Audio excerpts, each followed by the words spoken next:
अस्सलाम वालेकुम स्टूडेंट्स। आज का लेक्चर स्टार्ट होगा इस टॉपिक से, matrix of cofactors. Previous lecture में हमने सिंगुलर और नॉन सिंगुलर मैट्रिक्स तक किया था और फिर ये भी देखा था कि अगर किसी क्वेश्चन में गिवन हो के सिंगुलर है हमारी मैट्रिक्स और कोई अननोन वैल्यू अंदर से फाइंड करनी हो तो वो किस तरीके से करते हैं। एक क्वेश्चन इससे रिलेटेड मैंने आपको करवा दिया था, 2 सेक्शन 1 में और थे और एक ही एग्जाम्पल थी। आज हमने देखना है मैट्रिक्स ऑफ कोफैक्टर्स क्या होती है। मैट्रिक्स ऑफ कोफैक्टर्स ये चीज़ है कि अगर देखें हमारे पास एक मैट्रिक्स मौजूद है इस तरीके से, एक पहले जनरल फॉर्म देख लेते हैं, फिर हम कोई भी क्वेश्चन कर लेंगे।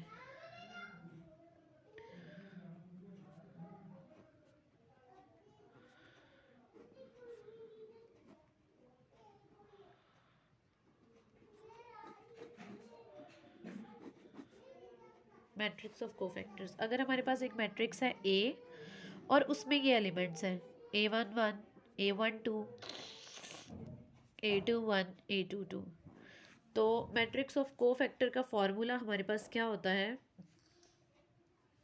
मैट्रिक्स ऑफ कोफैक्टर का फॉर्मूला ये होता है कि आपने ले लेना है, फॉर एग्जांपल आप कोफैक्टर्स को आप शो कर लें A11 प्राइम के साथ, क्योंकि ये कोई डिफरेंट एलिमेंट है, ये कोई डिफरेंट एलिमेंट बनेगा।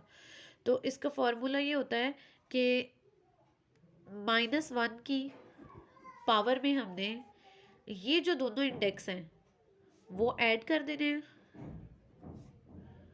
और साथ में माइनर आ जाएगा M11। क्या करना है, अगर फर्स्ट एलिमेंट उठाया है, जिस पोजीशन का भी एलिमेंट उठाएंगे उसकी पोजीशन देख लेनी है कि वो किस पोजीशन पे पड़ा हुआ है। जिस भी पोजीशन का एलिमेंट उठाएंगे उसके नीचे वाले इंडेक्स लिखेंगे साथ, ठीक है। और उन इंडेक्स को क्या करेंगे, ये जो नीचे छोटे से नंबर्स लिखे होते हैं इनको इंडेक्स बोलते हैं। इसका सिंगुलर इंडेक्स होता है और प्लूरल यानी कि इसकी जमा जो है वो इंडिसेस होती है।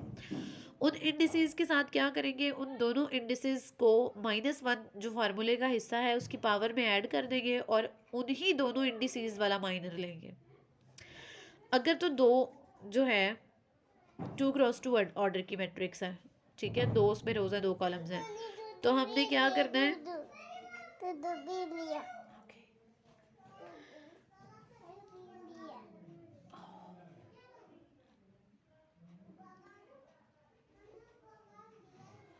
तो क्या करेंगे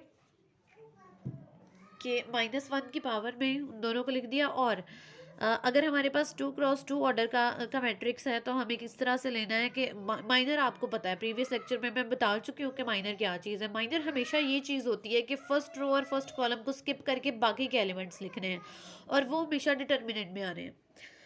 तो बाकी के एलिमेंट्स हम लिखें और वो डिटर्मिनेंट में अगर आए तो फर्स्ट रो और फर्स्ट कॉलम को स्किप करें तो सिर्फ एक एलिमेंट बचता है 2x2 ऑर्डर की मैट्रिक्स में। अगर हमारे पास मैट्रिक्स 3x3 की हो फिर तो एक पूरा डिटर्मिनेंट बचता है 2x2 ऑर्डर का। तो ये आ गया।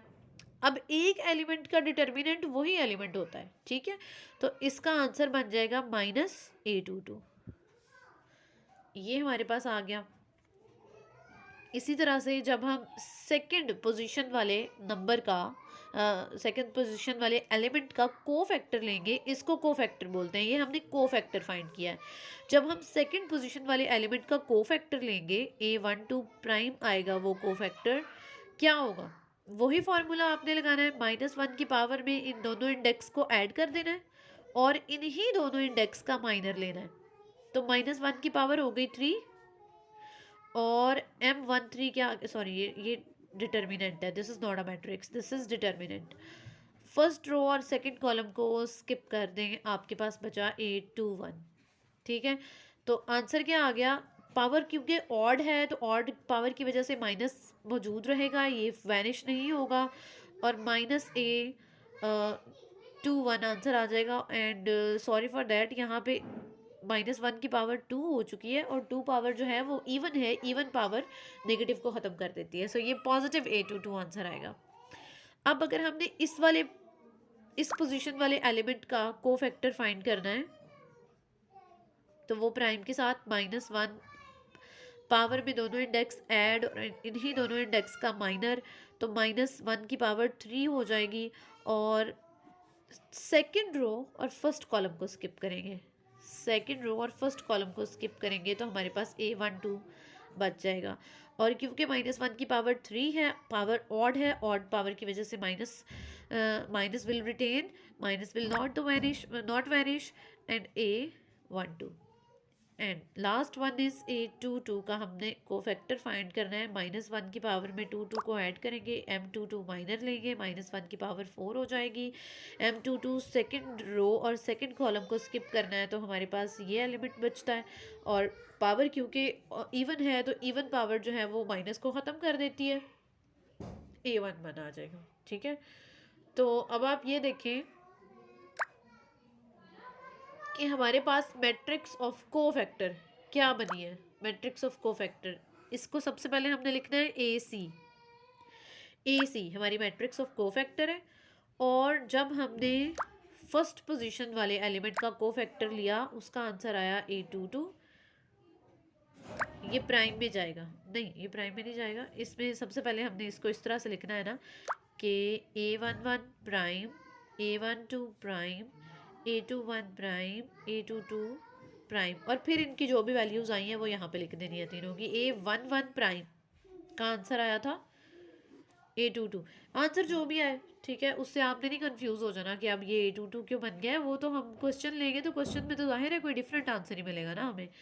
और A12 प्राइम का आंसर माइनस, तो इस आंसर को बेशक आप ना लिखें, ये आपको कंफ्यूज करेगा। बस तरीका मैंने आपको बता दिया, अब मैं क्वेश्चन करवाती हूँ तो आपको बहुत अच्छे से बात क्लियर हो जाएगी। ठीक है, तो क्वेश्चन करते हैं।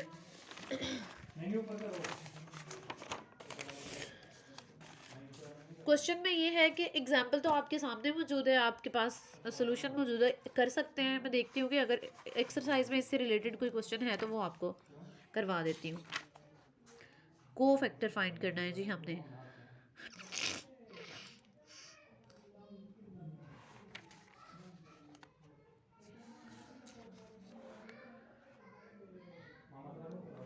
सिंगुलर नॉन सिंगुलर डिटर्मिनेंट है, एडजॉइंट फाइंड करना है, इन्वर्स फाइंड करना है। को फैक्टर किसी में भी नहीं फाइंड करना, तो को फैक्टर मैं आपको एग्जांपल से ही करवा देती हूँ। आपके पास मैट्रिक्स है,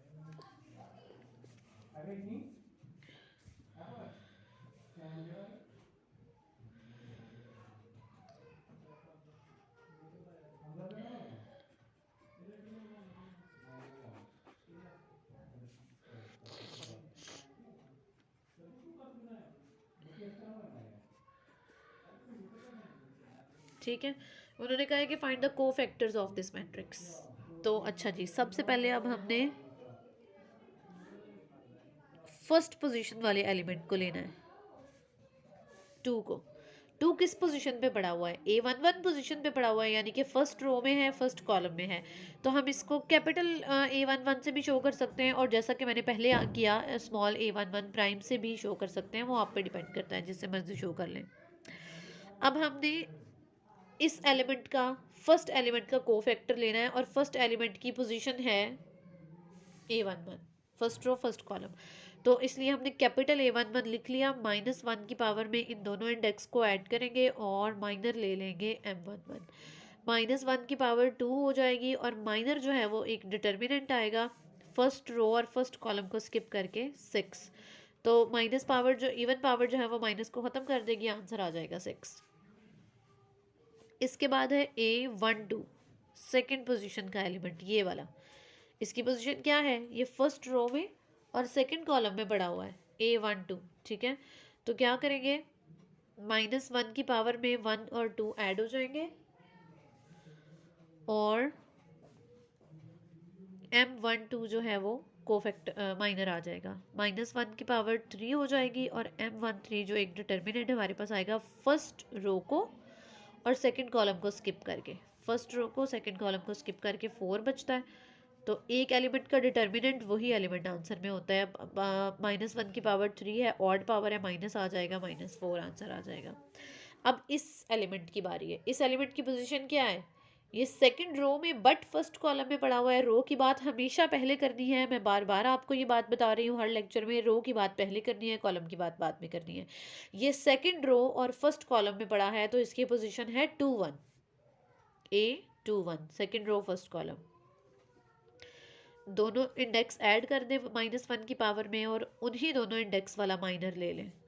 -1 की पावर 3 M21, सेकेंड रो और फर्स्ट कॉलम को स्किप करके जो बाकी बचता है वो लेना है। सेकेंड रो और फर्स्ट कॉलम को स्किप करके -3 बाकी बचता है वो ले लें।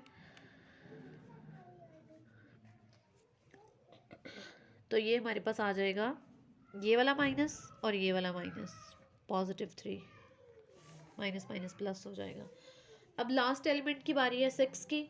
6 पड़ा हुआ है सेकेंड रो और सेकेंड कॉलम में, तो इसकी पोजीशन क्या बनी A22। तो A22 को फैक्टर जो हमने फाइंड करना है वो है -1 की पावर में 2 और 2 को ऐड करेंगे, -2 और 2 लेंगे, -1 की पावर 4 हो जाएगी, माइनर सेकेंड रो और सेकेंड कॉलम को स्किप करके जो बचेगा वो हो जाएगा, माइनस खत्म हो जाएगा, 2 आंसर आ जाएगा। अब हमने फाइनली मैट्रिक्स ऑफ को फैक्टर लिखनी है जिसको AC से शो करते हैं। और फर्स्ट पोजीशन पे क्या आया था 6, सेकंड पोजीशन पे क्या आया था -4, और दूसरी रो की फर्स्ट पोजीशन पे क्या आया था 3, और दूसरी रो की सेकंड पोजीशन पे क्या आया था 2। This is the matrix of को फैक्टर्स। ये हमें गिवन मैट्रिक्स के को फैक्टर्स फाइंड कर लिए हैं, ठीक है। अच्छा, इनकी ज़रूरत कहाँ पड़ती है? इनकी ज़रूरत वहाँ पड़ती है कि अगर हमने इन्वर्स फाइंड करना हो, देखिए अगर 2x2 ऑर्डर की मैट्रिक्स हो तो उसका इन्वर्स फाइंड करना बहुत इजी है, क्योंकि उसमें हमने जल्दी से डिटर्मिनेंट सॉल्व कर लेना होता है। क्रॉस डायगोनल एलिमेंट्स को मल्टीप्लाई करें और माइनस ऑफ डायगोनल एलिमेंट्स को मल्टीप्लाई कर दें, और उसके बाद एक एडजॉइंट लेना होता है। एडजॉइंट 2x2 ऑर्डर की मैट्रिक्स का एडजॉइंट लेना बहुत ही ईजी है, वो भी जल्दी से लिया जाता है। हमने डायगोनल एलिमेंट्स की जगह चेंज करनी नहीं होती है, नॉन डायगोनल्स के साइन चेंज कर देने होते हैं। लेकिन अगर हमें 3x3 ऑर्डर की मैट्रिक्स गिवन हो और उसका इन्वर्स फाइंड करना हो तो उसका एडजॉइंट लेने के लिए कोफैक्टर्स की ज़रूरत पड़ती है। इस वजह से आपको कोफैक्टर्स सिखाए गए हैं। तो हम देखेंगे कि क्या हमारी एक्सरसाइज में कोई ऐसा क्वेश्चन है जिसमें हमें इन्वर्स लेना पड़े, वो हम तब देखेंगे जब हम इन्वर्स के टॉपिक पे आएंगे, ठीक है। तो may be next topic inverse का ही हो। नेक्स्ट टॉपिक क्या है? नोट उन्होंने दिया कि compare the matrix A and AC and note the following rule of the make matrix of the cofactors for a given 2x2 order matrix. Interchange the entries of principal diagonal, interchange the entries of secondary diagonal and also change the existing algebraic signs. वो ये बात है कि जब हमने adjoint find करना होता है, वो बिल्कुल वही बात है। एडजॉइंट अगला टॉपिक है, एडजॉइंट, ठीक है। एडजॉइंट किस तरह से लेते हैं? Adjoint of a matrix of a square matrix is transpose matrix of cofactor matrix. Cofactor matrix का अगर ट्रांसपोज ले लें, रोज को कॉलम्स में चेंज कर दें, तो हमारे पास एडजॉइंट मैट्रिक्स आ जाती है। अदरवाइज अगर हमने वैसे ही याद रखना हो तो एडजॉइंट किस तरह से लेते हैं? 2x2 ऑर्डर की मैट्रिक्स का 2x2 ऑर्डर की मैट्रिक्स का एडजॉइंट लेना बहुत ही ईजी है, जबकि 3x3 ऑर्डर की मैट्रिक्स का एडजॉइंट फाइंड करना मुश्किल है। 2x2 ऑर्डर है ना, 2 रोज हैं 2 कॉलम्स हैं, इसका एडजॉइंट सिंपली आपने इस तरीके से ले लेना है कि डायगोनल एलिमेंट्स की जगह आपस में चेंज कर देनी है। डायगोनल पे, प्रिंसिपल डायगोनल पे आपके पास 1 और 9 है, आप 9 की जगह पे 1 की जगह पे 9 कर दें, ठीक है। और ऑफ डायगोनल एलिमेंट्स या नॉन डायगोनल एलिमेंट्स जो हैं वो आपके पास हैं 3 और 4, आप इनके साइंस चेंज कर दें, जो पॉजिटिव है उसे नेगेटिव कर दें, जो नेगेटिव है उसे पॉजिटिव कर दें। तो इस तरीके से 2x2 ऑर्डर का एडजॉइंट लिया जाता है, सिर्फ एक स्टेप में आप जो है वो एडजॉइंट ले सकते हैं, ठीक है। नेक्स्ट जो है, अगेन एडजॉइंट लिया हुआ है, डायगोनल एलिमेंट्स की जगह चेंज कर दी है, नॉन डायगोनल एलिमेंट्स का साइन चेंज कर दिया है। इसके बाद आ गया inverse of a matrix. Inverse of a matrix किस तरह से फाइंड करते हैं?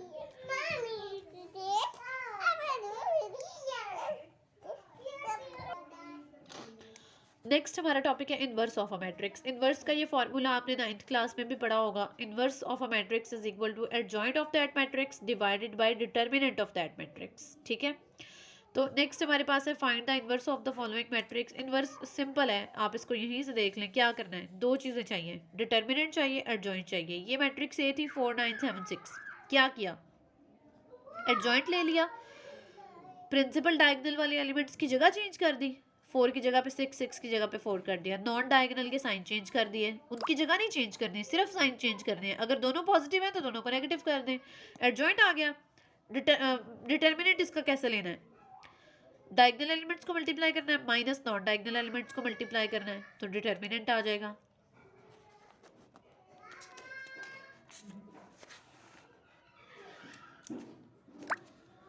6 4 जार 24 माइनस 7 9 जार 63, माइनस का 39 आ गया। ठीक है, जो कि नॉन जीरो है। अगर आंसर जीरो आ जाए तो हम कहते हैं ना कि मैट्रिक्स सिंगुलर है। और यहाँ पे ये बात याद रखिएगा कि अगर डिटर्मिनेंट लेने से आंसर जीरो आ जाए तो उसका इन्वर्स पॉसिबल ही नहीं होता।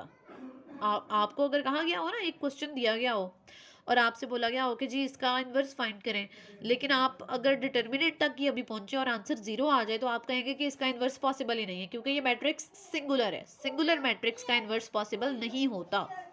जबकि अगर नॉन सिंगुलर आ जाए, दस matrix A is non singular matrix, hence it's inverse exists, तो इसका इन्वर्स एग्जिस्ट करता है। दोनों की वैल्यू पुट कर दी। एडजॉइंट ऑफ ए जो मैट्रिक्स आई थी वो लिख दी, डिटर्मिनेंट ए जो आंसर आया था वो लिख दिया। अब -39 इस मैट्रिक्स के हर एलिमेंट से डिवाइड हो जाएगा। कैंसिलेशन कर दी, जो भी कैंसिलेशन पॉसिबल है वो कर दी, जितनी पॉसिबल है। तो ये आपके पास फाइनल आंसर आ गया। तो एक 2x2 ऑर्डर की मैट्रिक्स का इन्वर्स फाइंड करना बहुत ही आसान है। उसके बाद ये आइडेंटिटी मैट्रिक्स गिवन है, इसके साथ भी वही सारा कुछ किया हुआ है, इसको भी देख लीजिएगा। आइडेंटिटी मैट्रिक्स का इन्वर्स वैसे वही होता है, आइडेंटिटी ही होता है। इसके बाद एक्सरसाइज में से कोई क्वेश्चन करवा देती हूँ, उसके बाद हमारा मेन काम आएगा। 3x3 ऑर्डर की मैट्रिक्स है और उसका इन्वर्स फाइंड करना है। ये लेंथी काम है, इस पे आपने फोकस करना है कि ये किस तरह से है।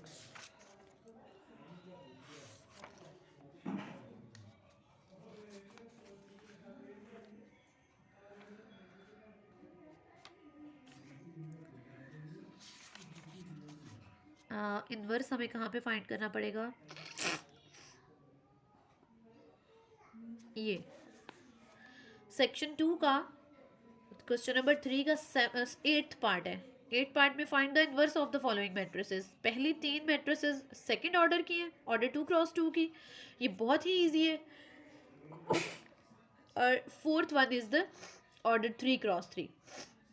ऑर्डर 3x3 के लिए एक आपके पास एग्जाम्पल है और एक आपके पास क्वेश्चन है। क्वेश्चन मैं करवाऊंगी, एग्जाम्पल आप खुद करेंगे। ठीक है, तो पहले 2x2 ऑर्डर का एक करवा देती हूँ और फिर 3x3 ऑर्डर का करवा देती हूँ। आज के लेक्चर में हमने सिर्फ इन्वर्स के टॉपिक तक रहना है, बाकी के टॉपिक्स नेक्स्ट लेक्चर में देखेंगे।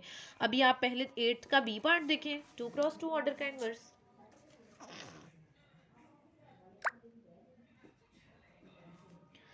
-1 7 8 16, इसका नाम आप रख लें ए मैट्रिक्स। ठीक है, तो अब हमें क्या चाहिए?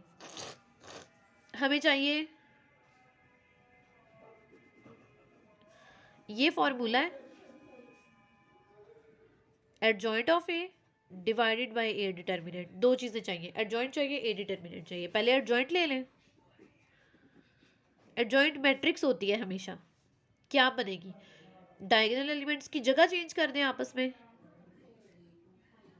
नॉन डायगोनल के साइन चेंज कर दें। ठीक हो गया, ये आपकी एडजॉइंट मैट्रिक्स आ गई। डिटर्मिनेंट फाइंड कर लें।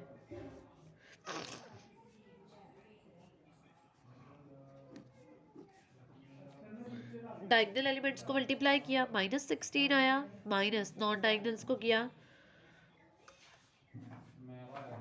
अब दोनों माइनस के साथ है तो दोनों ऐड हो जाएंगे, तो ये हमारे पास आएगा -72। ठीक है, अब दोनों चीज़ें आ चुकी हैं, एडजॉइंट भी आ चुका है, इन्वर्स भी आ चुका है, डिटर्मिनेंट भी आ चुका है। पुट कर लें फार्मूला में, एडजॉइंट वाली मैट्रिक्स पुट की,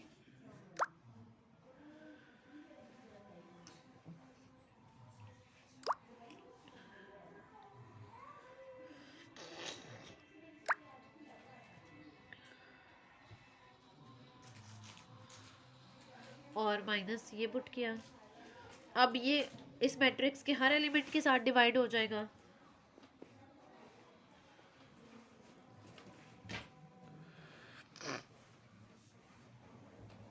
-16 बाय -72, -7 बाय -72, -8/-72 -1/-72। कैंसिलेशन पॉसिबल है तो कर लें,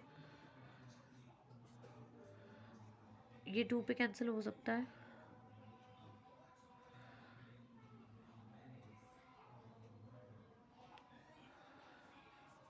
(8/36) अगेन हो सकता है,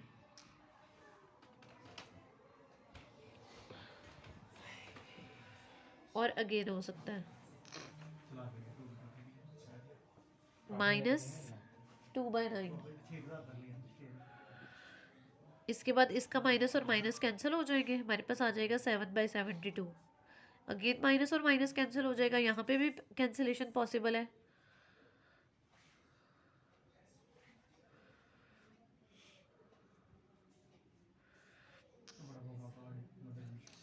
बल्कि ये तो सीधा सीधा 8/9 = 72 है ना, सीधा सीधा 8/9 = 72। तो 1/9 और ये 1/72, इसका भी माइनस माइनस से कैंसिल हो गया, इसका भी और इसका भी, और इसके साथ आ गया, ठीक है। तो ये हमारे पास जो है वो ऑर्डर 2x2 की मैट्रिक्स का इन्वर्स है, आती है। इसके बाद इसका ई पार्ट देखें। ई पार्ट में हमने क्या करना है, 3x3 ऑर्डर की मैट्रिक्स लेनी है। तो ई पार्ट हमारे पास है 1 2 3 4 5 6 7 8 9, ये हमारे पास मैट्रिक्स है। इसको आप नेम असाइन कर दें, ए बी सी जो आपकी मर्ज़ी है वो उसको नेम असाइन कर दें। अच्छा, अब ऑर्डर 3x3 का डिटर्मिनेंट लेना मैं आपको बता चुकी हूँ। प्रीवियस लेक्चर में हमने देखा था कि ऑर्डर 3x3 की मैट्रिक्स का डिटर्मिनेंट कैसे लेते हैं। लेकिन इस क्वेश्चन में जब हमें इन्वर्स रिक्वायर्ड है, एडजॉइंट ऑफ ए और डिटर्मिनेंट ऑफ ए, दो चीज़ें रिक्वायर्ड है। एडजॉइंट हम उस तरीके से नहीं ले सकते कि डायगनल की जगह चेंज कर दें, नॉन डायगनल के साइन चेंज कर दें, उस तरीके से ऑर्डर 3x3 की मैट्रिक्स का एडजॉइंट नहीं लिया जा सकता। इसके लिए क्या करना होगा, हमें इन 9 के 9 एलिमेंट्स का कोफैक्टर फाइंड करना है, फिर उसकी एक मैट्रिक्स बनानी है, मैट्रिक्स ऑफ कोफैक्टर्स, और उसके बाद हमें उस मैट्रिक्स ऑफ कोफैक्टर का ट्रांसपोज लेना है, फिर हमें एडजॉइंट मिलेगा। और जहाँ तक डिटर्मिनेंट की बात है, तो डिटर्मिनेंट जैसे मैंने आपको बताया था कि 3x3 ऑर्डर की मैट्रिक्स का माइनर मेथड से सॉल्व करते हैं, तो माइनर मेथड से भी करते हैं। एक और तरीका होता है कोफैक्टर्स के साथ, कोफैक्टर्स के साथ भी कर सकते हैं। कोफैक्टर्स के साथ हम इनवर्स वाले क्वेश्चन में कोफैक्टर का तरीका इसलिए प्रेफर करते हैं क्योंकि कोफैक्टर्स तो हमें फाइंड करने ही करने होते हैं एडजॉइंट फाइंड करने के लिए, तो इसलिए हम कोफैक्टर्स को ही लेके डिटर्मिनेंट फाइंड कर लेते हैं, अलहदा से माइनर मेथड नहीं पुट करते, क्योंकि दोनों तरह से किया जा सकता है। माइनर मेथड से भी फाइंड किया जा सकता है 3x3 ऑर्डर की मैट्रिक्स का डिटर्मिनेंट, और कोफैक्टर मेथड से भी किया जा सकता है। तो पहले कोफैक्टर्स फाइंड कर लेते हैं, फिर मैं आपको बताऊंगी कि कोफैक्टर्स के साथ कैसे फाइंड करना है, क्या फार्मूला होता है, ठीक है। और जब इन्वर्स फाइंड करना हो तो हम कोफैक्टर्स वाले मेथड से ही प्रेफर करते हैं। अगर इन्वर्स ना फाइंड करना हो, खाली आपने 3x3 ऑर्डर की मैट्रिक्स का डिटर्मिनेंट बताना है, तो आप माइनर मेथड लगा लें, तब वो ज़्यादा सिंपल रह जाता है, ठीक है। अब आपने इन 9 के 9 एलिमेंट्स का कोफैक्टर फाइंड करना है। First of all, first position का एलिमेंट, इसकी पोजीशन क्या बनती है, A11। आप कैपिटल A11 या कैपिटल ए के साथ शो करते जाएं और फाइंड करते जाएं। 9 को फैक्टर्स अब हमें रिक्वायर्ड है। -1 की पावर में 1 और 1 ऐड होंगे, माइनर आ जाएगा 1 1, -1 की पावर हो जाएगी 2 और माइनर 1 1। फर्स्ट रो और फर्स्ट कॉलम को स्किप करके, फर्स्ट रो और फर्स्ट कॉलम को स्किप करके 5 6 8 9 क्या आएगा, -1 की पावर 2 है, इवन पावर है, माइनस खत्म हो गया, और इसका डिटर्मिनेंट फाइंड कर लें। 45 -48 -3, ठीक है। अब किसकी बारी है, सेकंड पोजीशन वाले एलिमेंट की। इसकी पोजीशन क्या है, ये फर्स्ट रो में पड़ा हुआ है, सेकंड कॉलम में पड़ा हुआ है, तो 1 2 हो गई ना, first row second column, A12 इसकी पोजीशन है। -1 की पावर में 1 और 2 ऐड करें, -1 2 लें, -1 की पावर 3 हो जाएगी, -1 2। फर्स्ट रो और सेकंड कॉलम छोड़ दें, फर्स्ट रो और सेकंड कॉलम छोड़ दें, 4 6 7 9, 4 6 7 9। तो पावर ऑड है, माइनस आ जाएगा और साथ आ जाएगा 36 माइनस 42। ठीक है, अब ये हमारे पास क्या आ जाएगा, 6 माइनस का 6 और उस माइनस का 6, वो वाला माइनस जब इस माइनस के साथ आएगा तो प्लस का 6 हो जाएगा। माइनस माइनस प्लस हो गए। अब इस एलिमेंट की बारी है। ये एलिमेंट किस पोजीशन पे पड़ा हुआ है, फर्स्ट रो में थर्ड कॉलम में है, तो इसकी पोजीशन है 1 3। ठीक है, इसको देख लें, -1 की पावर में 1 और 3 ऐड हो गए, -1 3 आ गया।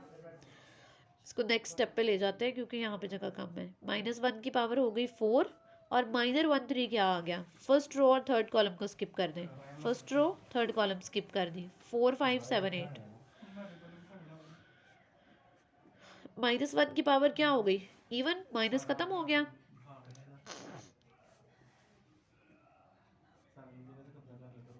ये क्या हो गया, -3। ठीक है, इसके बाद इस एलिमेंट की बारी आ गई। ये किस पोजीशन पे पड़ा हुआ है, सेकंड रो में है बट फर्स्ट कॉलम में है, 2 1।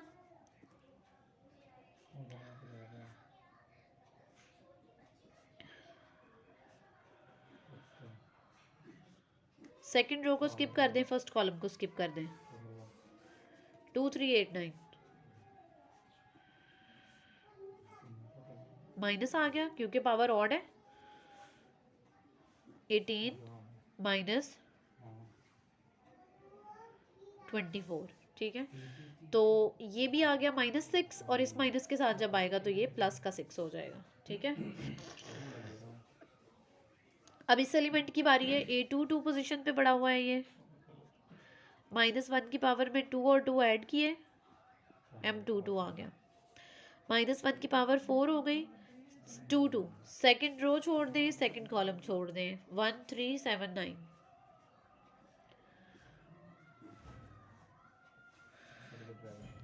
-1 की पावर इवन है, माइनस खत्म हो गया। ठीक है, तो ये हमारे पास क्या आ गया, 12 माइनस का 12।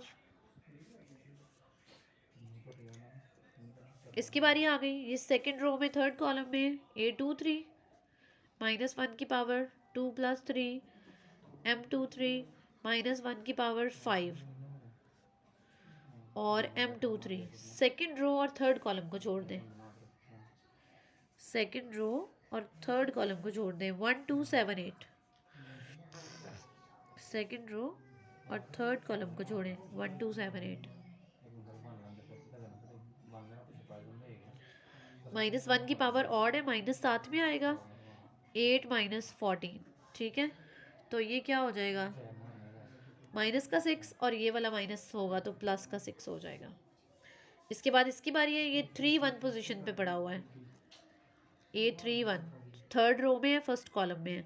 -1 की पावर में 3 1 ऐड किया, -3 1 लिया, -1 की पावर 4 हो गई, -3 1। थर्ड रो को फर्स्ट कॉलम को छोड़ दें, थर्ड रो और फर्स्ट कॉलम को छोड़ दें, 2 3 5 6। माइनस खत्म हो जाएगा, पावर इवन है। बाकी डिटर्मिनेंट सॉल्व कर लें, -3 आ गया। A3 2 -1 की पावर में 3 और 2 ऐड कर दिए, M32 ले लिया, -1 की पावर 5 हो जाएगी, M32 क्या हो जाएगा, थर्ड रो और सेकंड कॉलम को छोड़ दें, थर्ड रो और सेकंड कॉलम को छोड़ें, 1 3 4 6। -1 की माइनस साथ में आएगा क्योंकि पावर ऑड है, 6 - 12। माइनस का 6 आएगा और इस माइनस की वजह से वो पॉजिटिव 6 हो जाएगा। ठीक है,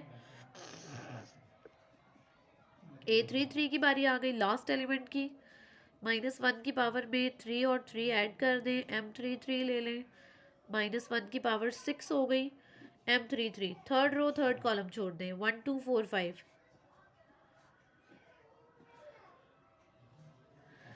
पावर इवन है, माइनस खत्म हो गया, -3 आ गया। अब आप क्या करें, मैट्रिक्स ऑफ कोफैक्टर्स बना लें। 9 के 9 कोफैक्टर्स आपने फाइंड कर लिए, AC बनाएंगे matrix of cofactors. First position पे क्या था, -3, A12 वाली पोजीशन पे क्या था 6, A13 वाली पोजीशन पे क्या था -3, 6 -12 6 -3 6 -3। ये आ गई मैट्रिक्स ऑफ कोफैक्टर्स। ठीक है, इसको कहते हैं मैट्रिक्स ऑफ कोफैक्टर्स। अब जो एडजॉइंट लेना है हमने यहाँ पे पुट करने के लिए, वो इस मैट्रिक्स का ट्रांसपोज लेंगे तो वो एडजॉइंट आएगा।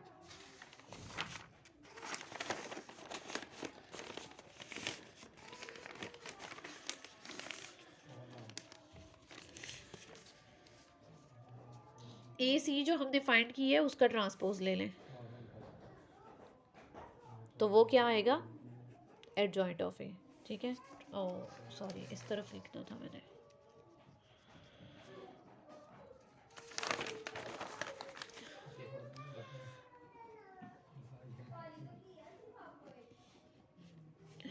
फर्स्ट रो को फर्स्ट कॉलम बना दें, -3 6 -3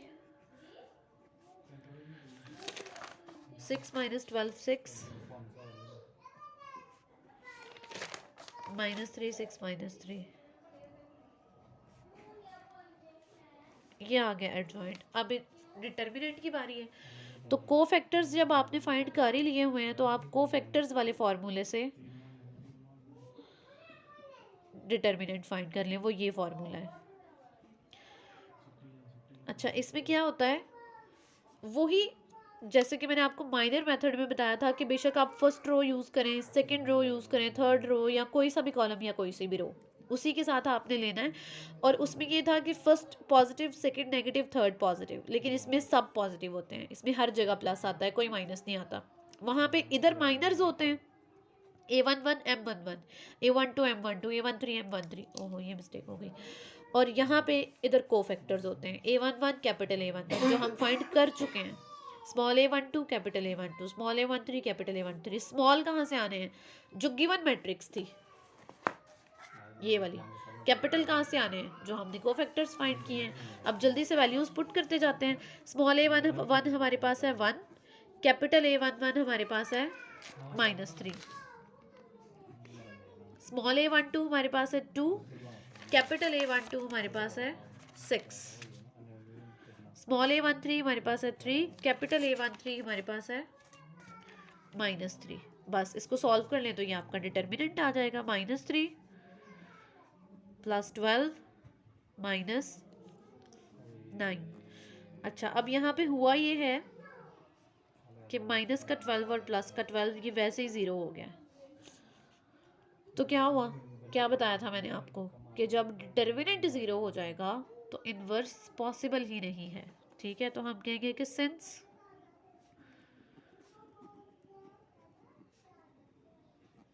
the given matrix is singular,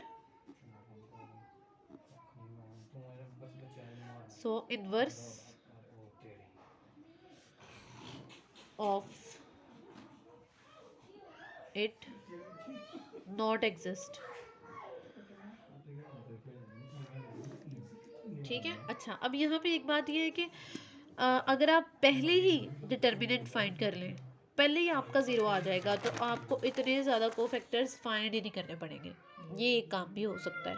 ये तो इसलिए फाइंड किए थे ना कि इन्वर्स वाले फार्मूले में जो एडजॉइंट मैट्रिक्स लेनी है उसमें पुट करना है। ये सिर्फ एडजॉइंट लेने के लिए फाइंड किए थे। तो फिर जब ये फाइंड किए हुए थे तो इनके वाले फार्मूले से ही डिटर्मिनेंट फाइंड कर लिया। लेकिन अगर आप माइनर मेथड वाले फार्मूले से डिटर्मिनेंट फाइंड कर लेंगे तो भी कोई मसला नहीं है। ये फाइंड करके रखे हुए होंगे, इनसे फाइंड कर लेंगे तो भी कोई मसला नहीं है। लेकिन क्योंकि डिटर्मिनेंट 0 हो गया तो इन्वर्स एग्जिस्ट ही नहीं करता, इसलिए हमें इन्वर्स फाइंड नहीं करना पड़ा। ठीक है, और जो एग्जाम्पल है आपके पास इससे रिलेटेड उसमें इन्वर्स एग्जिस्ट करता है, सो उसमें आपको इन्वर्स फाइंड करना पड़ेगा। उसमें ये सारे के सारे 9 कोफैक्टर्स भी आप ऑब्वियसली फाइंड करेंगे। ये आपके सामने मौजूद है, ये आपने 9 कोफैक्टर्स फाइंड किए, ये मैट्रिक्स ऑफ कोफैक्टर्स लिखी, ये उसका ट्रांसपोज लिया, ये आपके एडजॉइंट मैट्रिक्स है, और ये इसी के साथ कोफैक्टर्स वाले फार्मूले के साथ ही उन्होंने डिटर्मिनेंट फाइंड किया हुआ है, वो नॉन सिंगुलर आया है। फिर एडजॉइंट डिवाइडेड बाय डिटर्मिनेंट, और 12 जो है वो सबके साथ डिवाइड हो गया, कैंसिलेशन हो गई, तो ये आपकी इन्वर्स मैट्रिक्स है। ठीक है, तो आज के लेक्चर में आपने इतना ही काम करना है कि एक्सरसाइज में जहाँ जहाँ भी आपके पास इन्वर्स का क्वेश्चन आएगा वो आपने सॉल्व करना है। नेक्स्ट लेक्चर में हम नेक्स्ट टॉपिक देखेंगे।